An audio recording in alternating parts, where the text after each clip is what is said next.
Thank you, Rajib, for the wonderful introduction. Now, whenever I tell people that my name is Sazzad Hossain, the first question they would ask me is that, are you a relative of Saddam Hussein? So, just to clear things up, I'm not, okay? I have no connections or whatsoever with him. Not only the spelling of our last name is different, we also come from very different countries. So, I was born in Bangladesh. Sorry. And I grew up there, and I spent my childhood years over there. And currently, like Rajiv mentioned, I'm in SAJC. Like most of you, I'm studying in a junior college. So I spent my first 11 years in Bangladesh, and I migrated from Bangladesh to Singapore when I was 11 years old. And when I first came to Singapore, I got a shock. I got a language shock because I could not speak in English and understand anything that was being said around me. So when I came here, I was trying to talk to people, and I could not talk to people.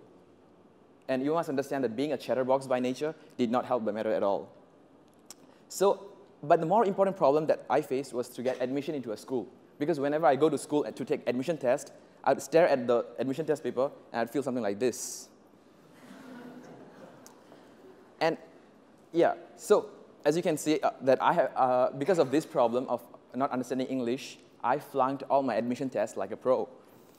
And back in Bangladesh, I was in grade 6. So when I came to Singapore, I was trying for grade 6, as in primary 6, that all of you know. And when I went to the school and said that I want to try for primary 6, the school told me that don't even think about it, because with my horrible English, I could not survive PSLE. So they asked me to try for primary 5 instead. And I did. And guess what? I'm too ashamed to even share my marks that I got from my primary 5 admission. And then they asked me to try for primary 4. And guess what? I striked again. And because of that, they asked me to try for primary 3. And at the rate things are going, I thought I was going to end up in primary 1 in no time. But lucky enough that my dad managed to persuade the principal and the school committee to give me a second chance and get admission into primary 4 instead. So I don't know whether it was out of pity or whatever. They just thought that it's going to be too weird to get a guy like me into primary 1. So they let me in primary 4 instead. So my journey began then. And as you can tell, that I had a hard time coping with English because I did not understand anything the teacher was saying. And I faced a lot of unique situations that you can guess because of these problems. So because of this, because of my experience in having difficulty in learning English, I could personally relate when the foreign workers would tell me that they faced various problems because they're not competent in English. And because of that, they would tell me a lot of problems, such as they could not interact with the people around them, they could not express themselves to the people and make friends with the rest of the Singaporeans. And because of that, they could not integrate into our society. And we all know how true that is. Then they would tell me about a little bit more urgent problems, like when they go to the doctors, they could not tell about their problems to the doctors because they did not know the specific terms to describe their conditions. And imagine you have a throbbing headache or a heartburn, and you don't know how to talk to the doctors about that. Wouldn't you feel frustrated about it? That's exactly how they felt.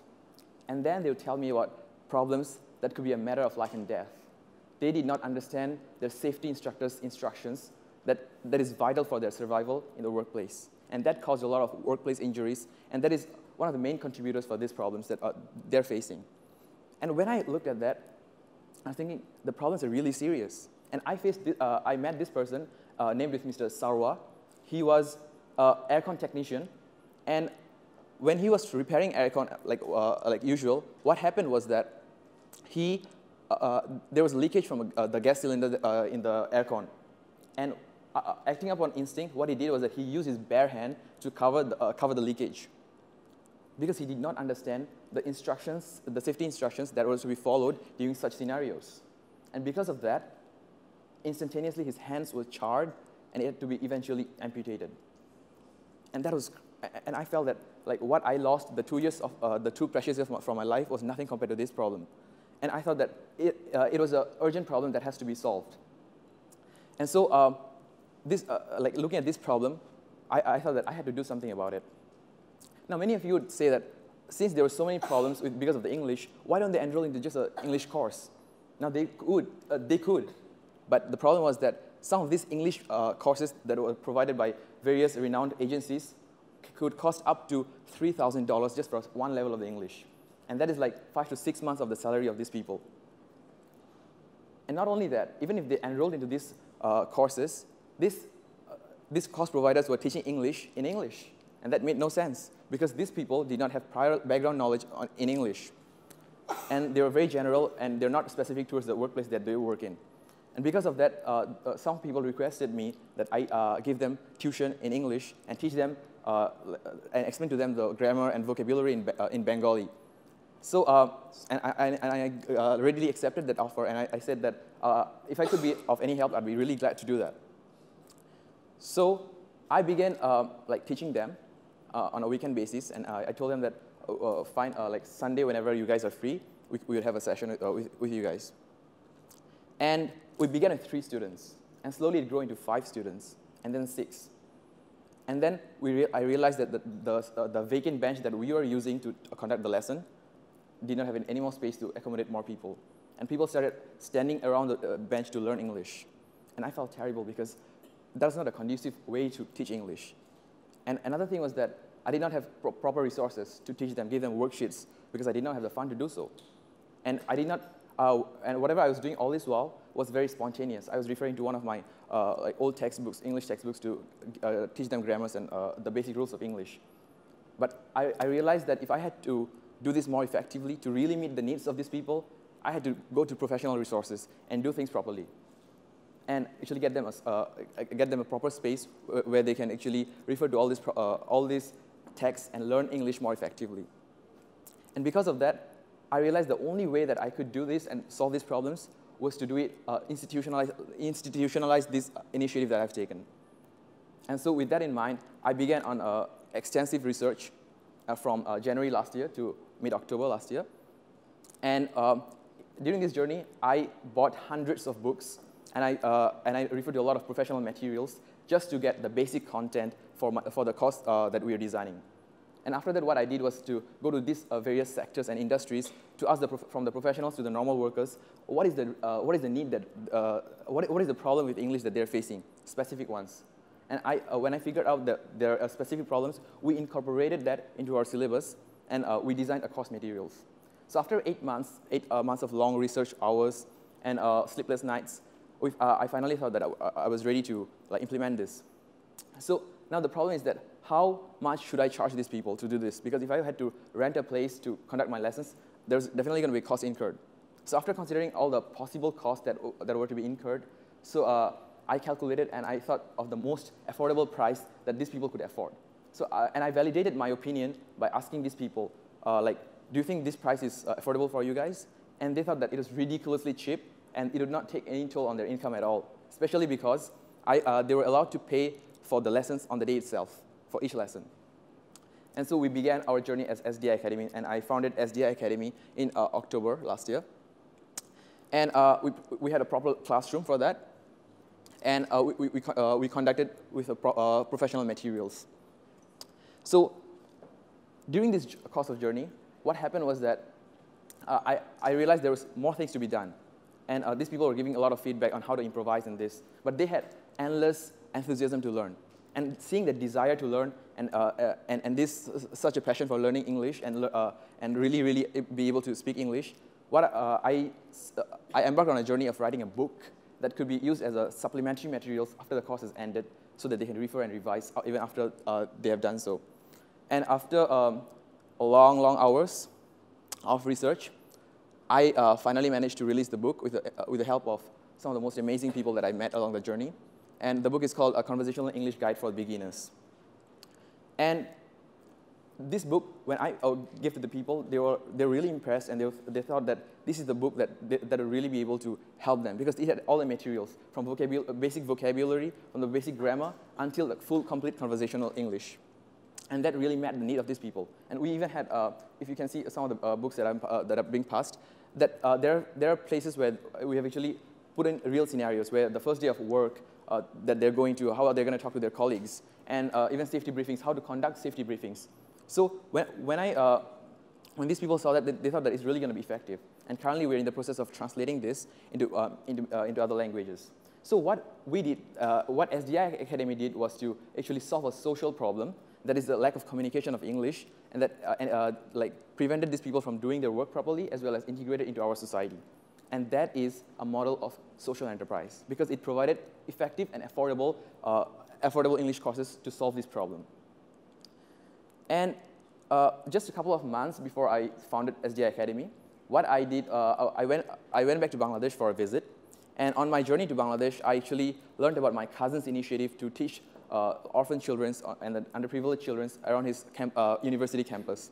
And he was sharing with me that how he and some of his friends were teaching these people to alleviate the problems of illiteracy in Bangladesh. And I thought that was a really noble deed. And along the course of sharing, he also told me that they were facing some challenges. And he told me, and one of them is very, very obvious, that because they're all students and they did not have any income, they did not have any fund to conduct proper lessons with proper resources and proper materials. And because of that, they could not impart the knowledge properly. And due to this problem, they could not really impart this knowledge into these people and like alleviate them effectively out of poverty.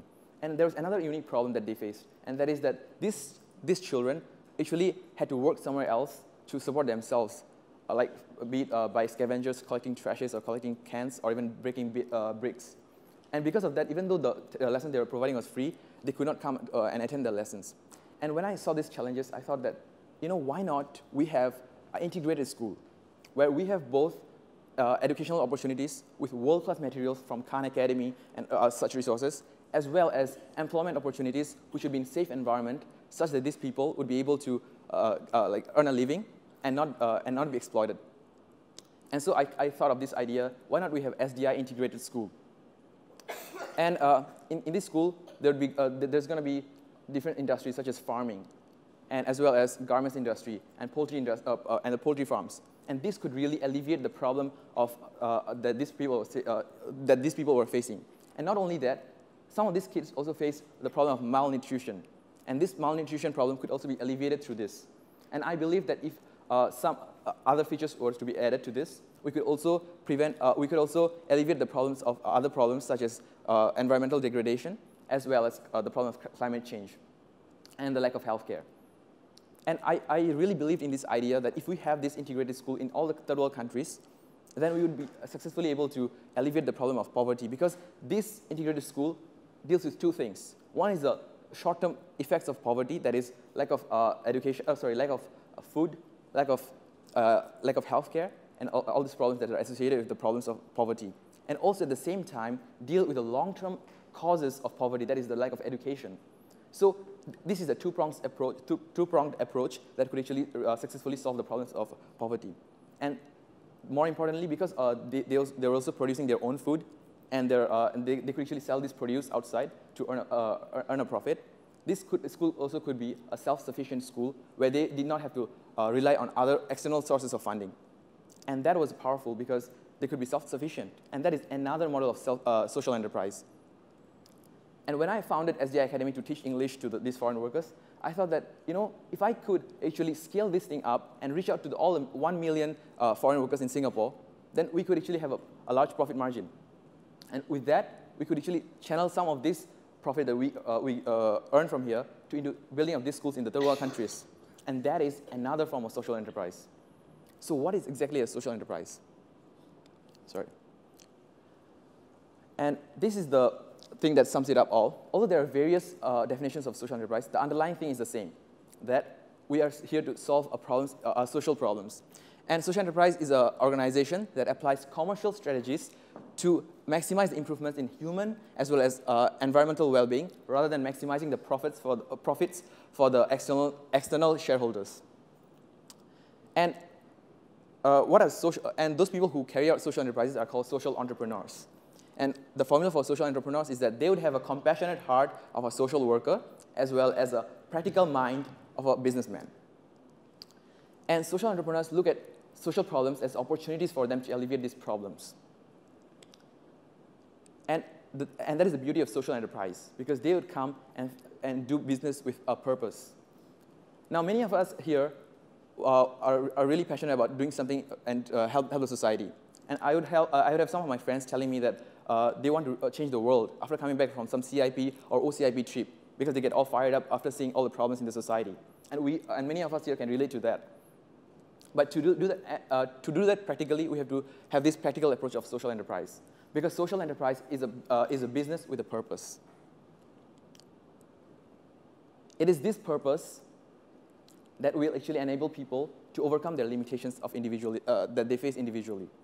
It is this purpose that will give them the will, determination, and perseverance to carry on throughout difficulties. And it is this purpose that enabled a lazy guy like me to write a book that is this thick, which has to be cut down to 221 pages because the initial 335 pages were just too long.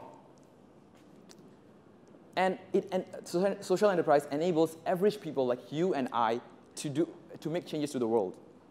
And in the word of Professor Yunus, it doesn't take a Superman to change the world. All it takes is you, meaning all it takes is us. And indeed, I believe that because social enterprise is a business that incorporates all this practical way of thinking and deals with the social problems. And social enterprise is a place where we try to maximize the benefit of the society. It is here where we do not care so much about profit, but we care about the quality of the products that we provide to people. So we try to solve the problems of as many people as possible, and that becomes our bottom line, and not as much profit as we garner. And in social enterprise, what we do is that we have genuine concern for people, because we do not want to put in melamine in the milk powder or exploit our workers in harsh working condition. Because we really, really care about the people that we are working towards. And if our generation can adopt this model of social business, then I believe that we can change this world for the better, and we can present a better world to our future generation. Because if we take these social problems, as a challenge, and that are in line with our passion, our passion as well as our concern to the society, be it poverty, be it lack of education, be it environmental degradation, then we can, with this practical approach, be successfully able to solve these problems. And I'm looking forward to a day where all these social problems and environmental problems will cease to exist. Thank you, ladies and gentlemen.